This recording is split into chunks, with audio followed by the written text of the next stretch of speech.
Hello à tous, on se retrouve sur Suko Card. Salut Suko, enfin Seb, salut toi. Salut, moi. On parle de quoi aujourd'hui? Alors, aujourd'hui, on va faire du Altered. Donc, c'est le nouveau TCG français qui est juste incroyable. On a pu y jouer enfin. Et là, on va vous faire découvrir en fait les starters, les différents starters. Donc, il y en a 6, c'est pas mal. Pour chacun ont une faction, donc C'est une ça. famille entre guillemets, Ouais. différente avec des origines, une petite histoire, assez sympathique. Ouais, ça c'est grave stylé parce que on sait qu'il va y avoir bagarre. Il y aura chacun va conforter sa faction, ma faction est la plus forte, ma faction est la meilleure. Donc on aura chacun nos factions et ceux qui auront la même faction que toi, ce sera tes copains. Un peu, hein, c'est vrai, c'est fait. Ça me rappelle un petit peu Seven Fallen où tu avais justement ce côté-là où T'as un tu peu vraiment. cet esprit, ouais.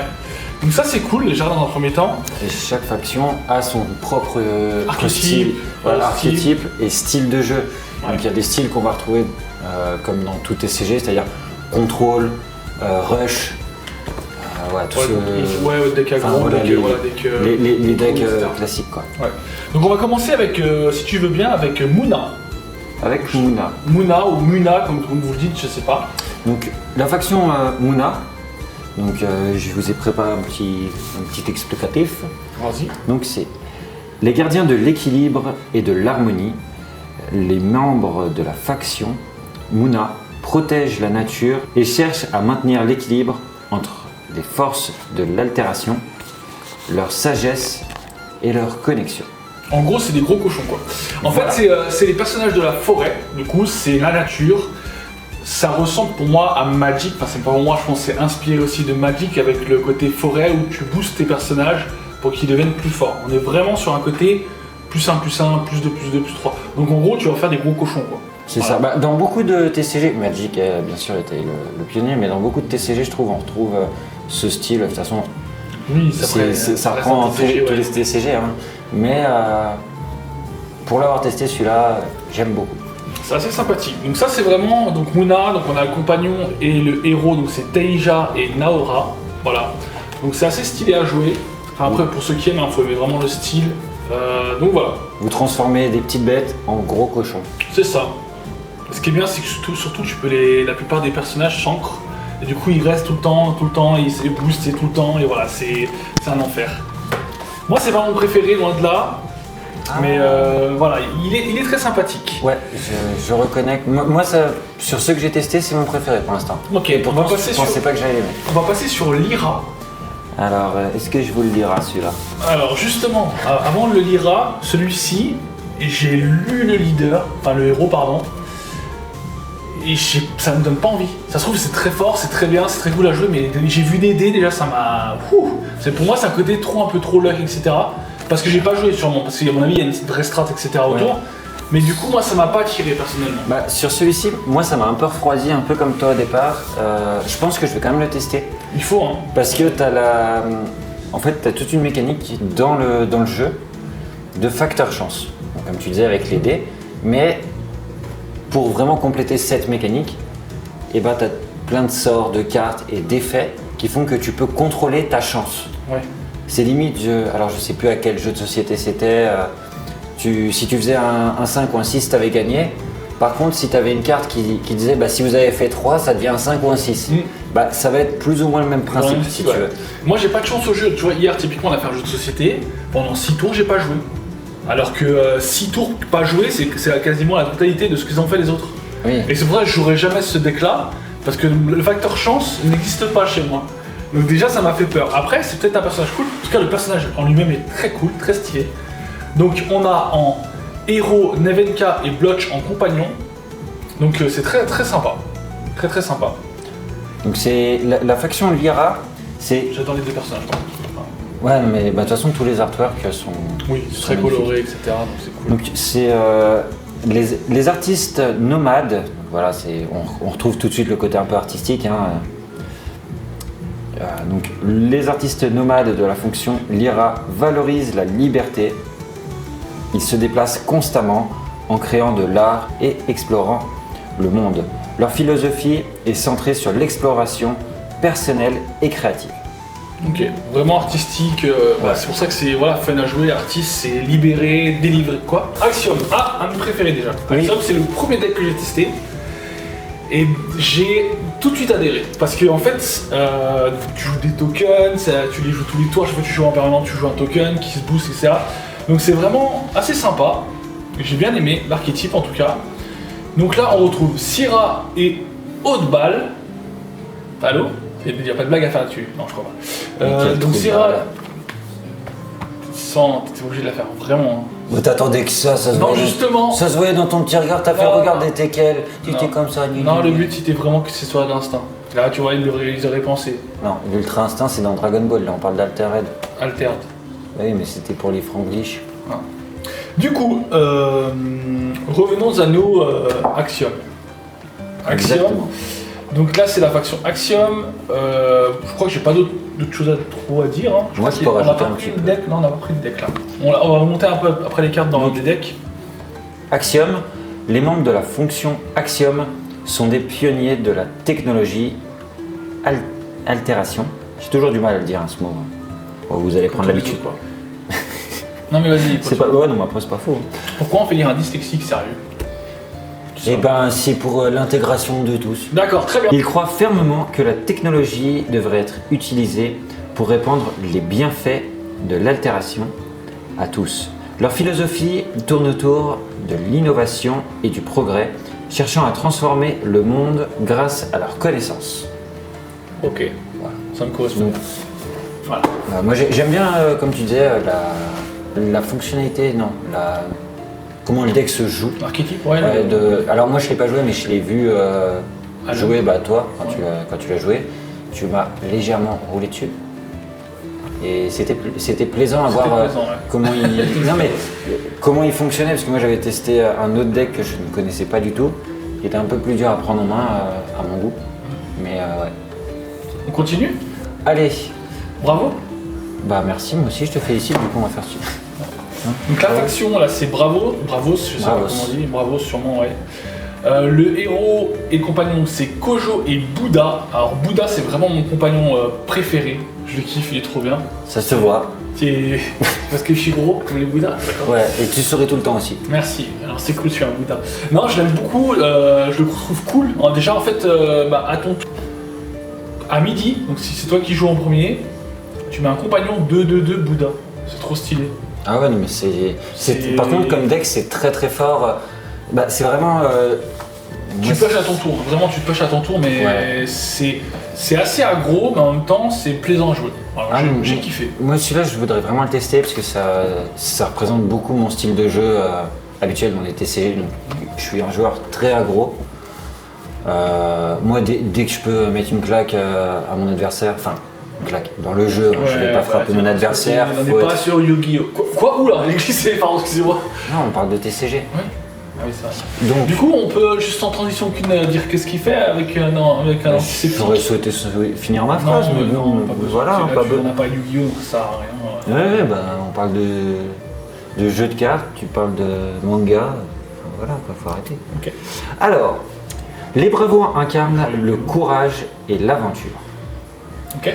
Ils sont des aventuriers glorieux, prêts à affronter tous les défis.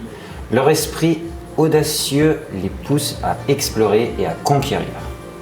Stylé. Donc, voilà, d'où le fait qu'ils soient un peu rush. Voilà, quand tu vas conquérir, tu mets pas 3 jours. Quoi. Bravo.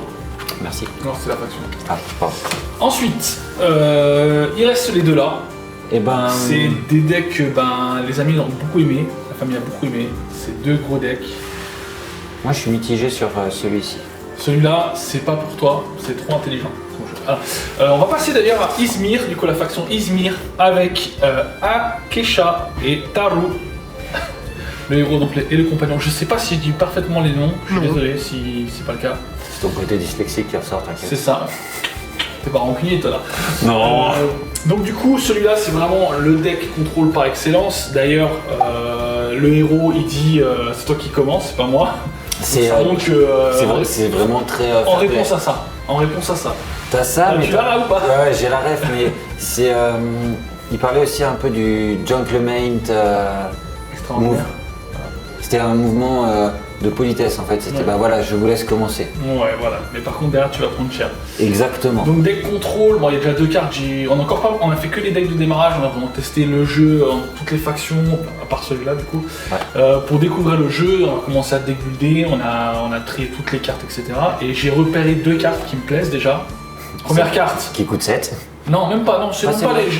on parle pas d'unique, on parle de cartes standard. Non, c'est pas non, c'est pas une unique. Qui coûte 7. Ouais, c'est Ah. ça qui te fait reculer d'une case. Ah oui, ça va être très fort. Non, moi je parlais surtout d'une carte, quand tu la joues, tu pioches, et une autre carte, quand tu la joues, tu fais défausser l'adversaire. Et ça me plaît. Moi, dans le deck vert, il y a une carte que tu surkiffes quand je la jouais, parce que dès que je pose une carte, il pioche.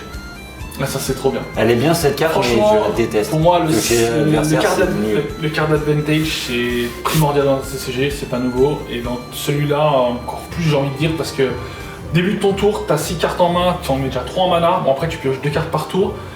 Je trouve ça assez équilibré, mais tu peux vite finir par tu joues ta carte, tu pioches, tu joues ta carte, tu pioches et. Bah, juste sur le mouvement de.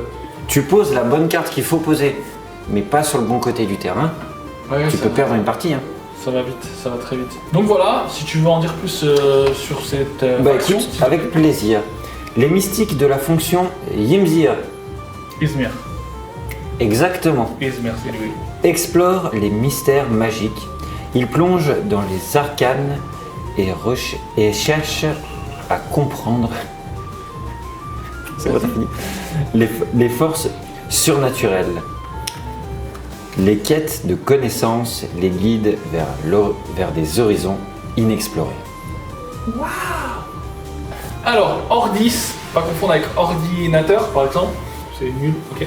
Ce deck là du coup, avec le héros Sigismar et Wingspan, je sais pas hein. Du coup, J'ai cru que tu allais nous chanter le générique des Wings. j'ai failli. Du coup, ce deck là, c'est vraiment un deck peuplage. Donc tu poses plein de petits tokens, tu poses plein de petites cartes. Ça reprend un petit peu Axiom. Axiom, moi tu poses des tokens de 2, etc. Mais c'est plus, on va dire, là c'est vraiment t'en poses plein. D'accord. À la fin de game, tu peux avoir 7-8 tokens 1-1 qui deviennent tous des 2-2 et c'est pas mal. En vrai, c'est assez Ouais. stylé à jouer. Ça va être intéressant. Ouais. Moi j'ai vu que quelques informations de jeu Celui-là- dessus. Celui-là est vraiment Je cool à connais jouer. pas plus. Je l'ai pas Celui-là, testé. celui-là est vraiment cool à jouer. Les personnages sont incroyables aussi. Voilà. Les paragons de l'ordre et de la justice, les Ordis, s'efforcent de maintenir la stabilité et la loi dans un monde en mutation.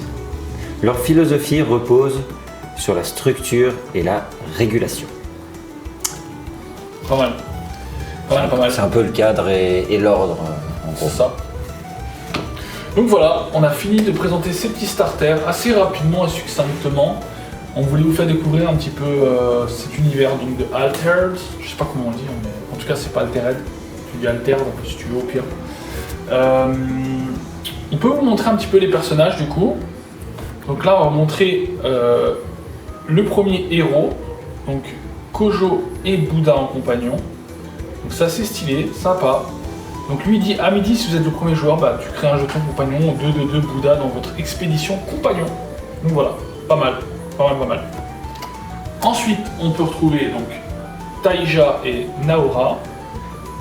Donc là le premier personnage que tu joues, chaque après-midi il gagne un boost. Donc dès que tu poses une carte, elle fait +1, tout simplement. Ouais, bah moi je kiffe ce deck.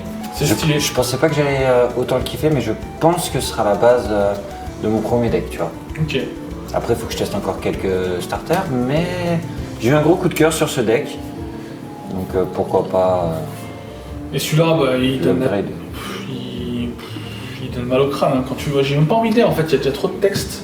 Bon, voilà.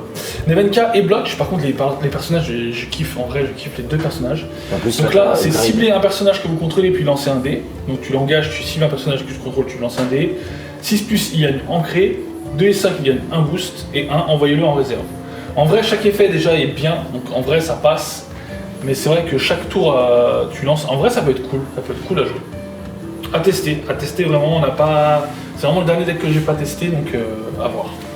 En Et plus, du là, coup- t'as upgrade un peu, j'allais dire les leaders, mais les héros. C'est pas des cartes qui sont classique, ce sont les foils. Les foils des Kickstarter. Donc dans chaque booster, tu as une foil de leader, de héros, pardon, j'arrête pas de dire leader à cause de One Piece ou de Dragon Ball. Donc lui, en fait, comme j'ai dit tout à l'heure, tu l'engages et tu dis à ton adversaire de commencer. Ça te permet de répondre à ses attaques. Ces injonctions. Donc voilà, on a pris que ces 4 decks-là, on en a 2 autres, mais ils sont slivés dans des deckbox déjà prêtes à jouer. J'espère que vous avez kiffé cette vidéo, c'était vraiment une vidéo pour vous montrer ce qu'il y avait dans les starters. Aussi, on va peut-être finir par ce qu'il y a dans le contenu du starter aussi, on n'a pas parlé. Oui, mais... on n'en a pas parlé et je pense qu'on pourra même le détailler dans d'autres vidéos. Enfin, les jetons, peut-être pas les détailler dans une autre vidéo, peut-être dans celle-ci. Ouais, on peut. Donc en gros, tu retrouves ton terrain de jeu, dans le starter. Donc là, tu as la petite image sympathique et derrière, tu as les zones. Voilà. Tu as également donc, le livre de règles. Hop, ici. Recto verso. Ouais. Hop, tu peux. C'est pas mal expliqué, en vrai, il est bien foutu. Oh. Tu as les petits tokens. Les petits pions en fait.